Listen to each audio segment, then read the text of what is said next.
ডালের রেসিপিটা তোমরা অবশ্যই একবার দুপুর লাঞ্চে বানিয়ে দেখো ভাতের সঙ্গে। এই ডালটা খুব ভালো লাগে।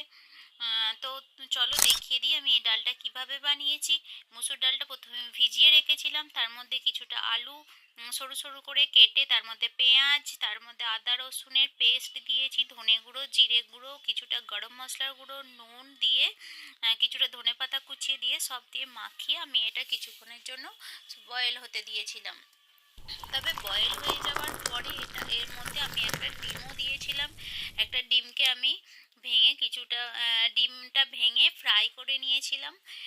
তারপরে ওই কড়াইয়ে আবার একটু সরষের তেল দিয়ে তার মধ্যে কালো জিরে, শুকনো লঙ্কা আর ডিম দিয়ে আমি ওই ডালটা ঢেলে দিয়ে তার মধ্যে কিছুটা গরম মশলা গুঁড়ো আর ধনে পাতা কুচিয়ে দিয়েছিলাম, আর এর মধ্যে কারি পাতা আর কাঁচা লঙ্কা দিয়ে আমি ডালটাকে একটু নেড়ে চেড়ে আমি নামিয়ে নিয়েছিলাম। তবে এই ডালটা অবশ্যই একবার বানিয়ে দেখো, গরম ভাতে খুব Thank ভালো you.